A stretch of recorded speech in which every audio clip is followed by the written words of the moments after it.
Ang kinapin natin dito, Zenlo ng M5. Ito yung 100 watts. Ayan o. Tapos syempre, bracket by Nelson LED. Tapos may dala sa sir na busina. Kinapit natin. Nag-install si Apple. So, physical nun. Pailawin na natin. May passing ba? Wala. Kinapit natin yan, MDL. May high and low lang. Tapos yung bracket na stainless na powder coated. Tapos busina, Pogi.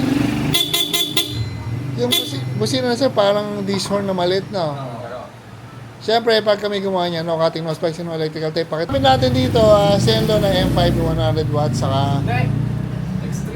X3 pala yung kapila, M5. Ito pala yung X3.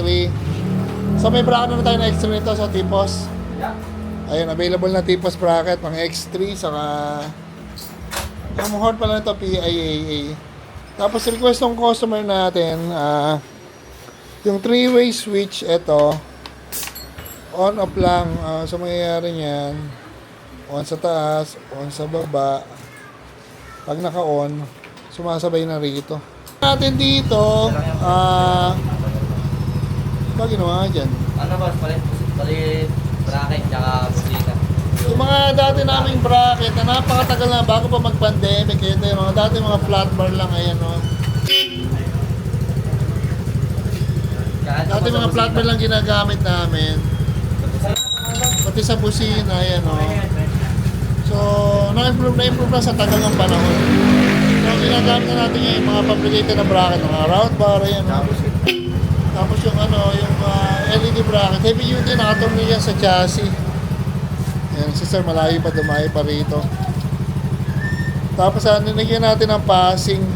Yung wiring kasi ito, matagal ng on-off. Pero buo pa rin yung wiring, minodify lang natin para magka-passing.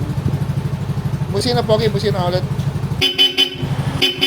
Yan, yun ang maganda sa Europa. Maski matagal na, malakas pa rin, Pogi, lapad mo higi, ha.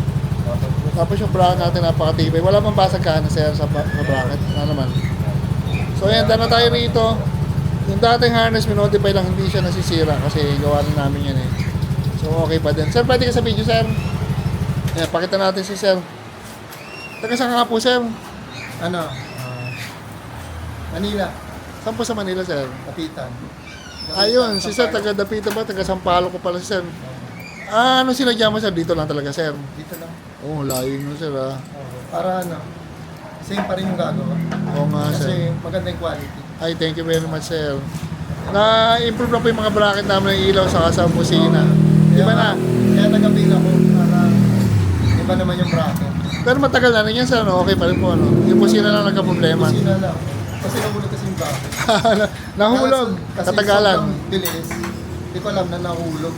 Mabuti na lang yung busina nasalo ng mudguard sa likod.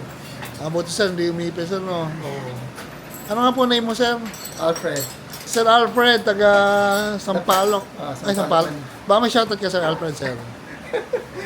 Shout out sa tall brother. Ayun. Tall brother, sir. Ako. Sir, thank you, sir, ha. Okay po. Ayan, dala tayo rito, Yamaha Aerox na, ito yung S dati, sikat na sikat, ito yung ABS model, sir, no? Oo. Kahit naman ngayon, maganda pa rin, no? Ayan, dala tayo. Sir, thank you, Sir Alfred, sir, thank you. Okay po. Thank you. Pakasya yata dalawang set, eh. Luwag pala nito. Parang ala lang ang bracket yata ang ginawa, eh. Parang bolt-on lang ba? May tingnan natin, madilim. Saka ang ilaw nito, sir, extra, sir. Ayun, extra ito.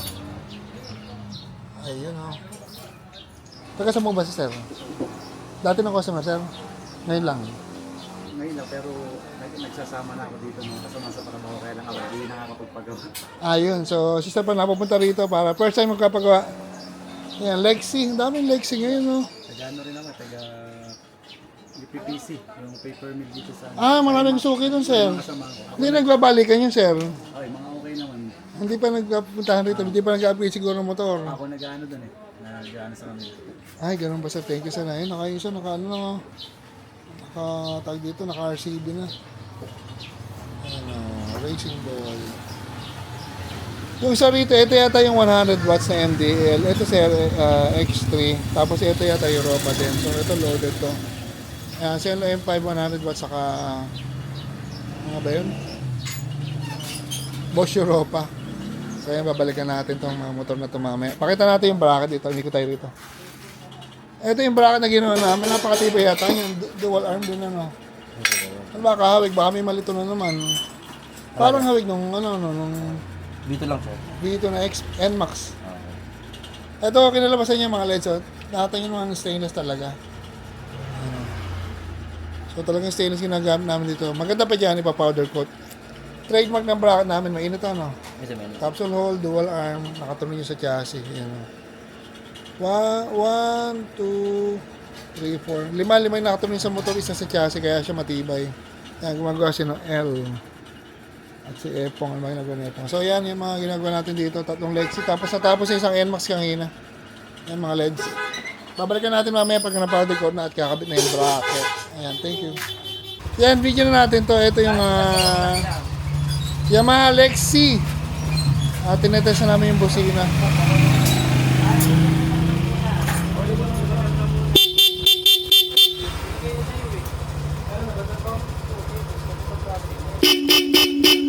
Napaka-solid ng busina. So yan, ito na yung wiring. Naka-ready na rin yung mga wiring ng ilaw nito. Kakabit na yung mga bracket. Kaya natatagalan kasi mga basal ginagawa ito eh. First time natin gumawa. Pangalawang beses pa lang. Kaya lang yung mga pinagawa nung una, magkaiba yung ilaw na kakabit dito. Kaya nag-bracket pa tayo gumawa pa. So yan. Pareho na kayo Europa. Yan, para may idea na kayo. Bolt-on lang ba ito, Pat? Nag-bracket ako ng extension. Ay, may extension bracket. Nakapraso na siguro. Ayan o. Busina yung pogi. Pakasak sa tenga ng Europa. Solid na solid. So ayan, dalawang Lexi pa yung isa nasa kabila. X3 dito naman. M5 Plus. Ayan mga LEDs. Ito na yung Lexi natin na unang natapos sa Lexi with X3 at PIAA horn. Pogi, test mo na yan Pogi. Yan o. Malog pala yung yung Lexi. Tapos busina po. Yung busina ginamit natin yung stock horn. May selector yan. Yan, doon na tayo. Tapos another Lexi. Dalawa nasa kabila. At ito naman ito. Talaga na passing sa remote lang yung busina. Yan mga LEDs. Yan tayo mauna na yung owner tumaon lang po. Yan, ito na yung isa sa mga Lexi na Yamaha. Dala tayo rito. Ito na makakabit yung cover na lang. So, tetest na natin. Pogi, test mo na Pogi. Ito pala. Ayan, yung X3 nasa tipos. Kasyang-kasya sa tipos ang luwang. Ito palang Lexi na to, maluwang talaga. Sa ilalim, sa part ng harap, paglalagay ng busina. Yan o. Mura pa. Parang best buy na rin pala itong Yamaha Lexi na to eh. 155cc pa. Busina Pogi ulit yan. Yan, naka-Bosch Europa yan. Napaka-solid ng busina. Yan sigurado magtatagal basta Europa. Wag lang kayo makakabili ng fake. Sir, thank you sir. Pwede sa video? Bawal. Pwede? Ay, bawal. Thank you na natin si Sir Taga-Pomo. Binigyan tayo ng suka pa na purong-puro. Yan o. May pasalubong pa si Sir. Tapos ito, patapos na rin ito. Anong kulang nito? Naka-powder coat na? Bracket ako. Nakasalang ba? Baka pwedeng hawakan, mainit ba? Pero, pakita ko lang. Yan, ito yung binidyo ko kanina. Dito natin lagay sa karton para makita. Ito yung binidyo ko kanina na bracket. Ayun, ang ganda ng forma ninyo. Parang may hawig sa NOS V2 pati yung bracket. So ito ginawa natin, stainless na powder coated yan. 304 stainless na shafting, 10mm. Tapos nakatulong yung sa chassis, capsule hole, dual arm, TIG welded, powder coated. At ayun, bubuin na lang to, tapos ayari na rin. Ito yung last na Lexi natin. Today nakatatlo tayong Lexi. At meron tayong bracket na heavy duty. Ayan o. Stainless na powder coated yan, 304. Tapos nakatulong yan sa chassis. So pwede na dyan, malalaking ilaw yan ang forma niyan, mga LEDs. Kailangan mga pogi. Yan, yung customer natin ito, dami nang nadalang motor sa atin ito. Tapos solid din ang busina niyan, Bosch Europa.